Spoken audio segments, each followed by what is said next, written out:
Today marks 4 years since an Iowa boy vanished. Xavior Harrelson disappeared just days before his 11th birthday. A farmer discovered his body 4 months later in Poweshiek County.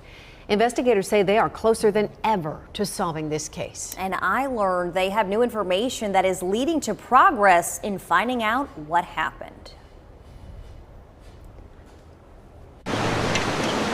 In Montezuma, orange ribbons no longer dot the town square.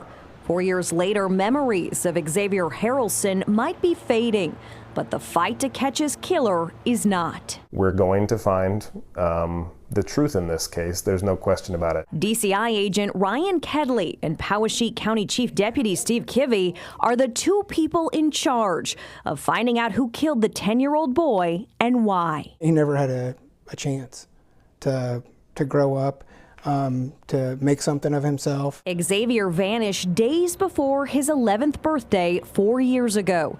He lived in a mobile home in Montezuma with his mother at the time of his disappearance. 4 months later, a farmer discovered his body in this field about 3 miles outside of town. Significant gains have been made in this investigation to where, in my professional opinion, it's no longer a situation of if we'll find the true whole story of what led up to what happened and then the events immediately following Xavier's passing. It's a matter of when.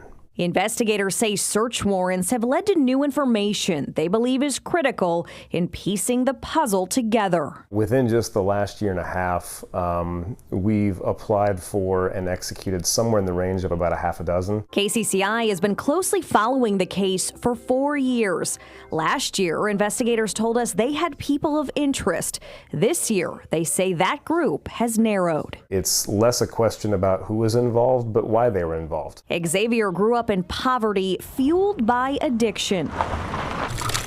His mother, Sarah Harrelson, had a documented history of drug use. And in the year following his death, she was arrested for selling meth to an undercover officer. In 2024, she was arrested again for violating her probation by continuing to use drugs. Xavier Harrelson was a 10-year-old boy who didn't have the best life. Could not control how he met his end. I can only imagine how he felt. And we owe him our best effort every day with every lead.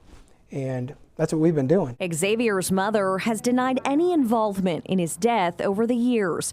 Investigators say she's been willing to speak with them.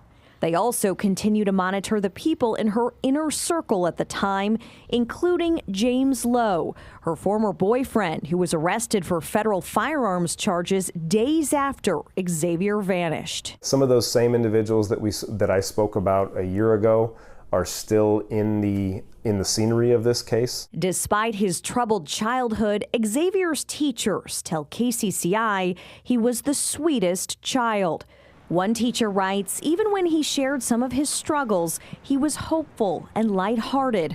I have not had another child his age with this hopeful of a soul. We've had a chance to get to know Xavier in death, even though we didn't know him in life. This is a kid that I hold very close to me. Investigators say they are not giving up, and they feel justice is close. You feel like it's solvable? I feel like it's solvable. I do.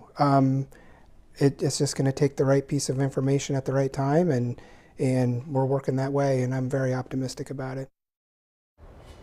And if you have any information at all, even if you think it's not significant, Poweshiek County wants you to call them at the sheriff's office. The number is on your screen, 641-623-5679. And Stacy, Xavier would have turned 15 years old on May 30th. His aunt tells me they will be celebrating his birthday and that they love and miss him deeply. Oh my goodness, his story has touched so many people, and when I get chills when Agent Kedley says it's no longer if they find the truth, it's a matter of when. It is going to happen. It is going to happen, and we hope to follow it till the very end. Yeah, his family deserves the answers. Yes. Yeah, Laura, thank you. Good work on this. Thank you.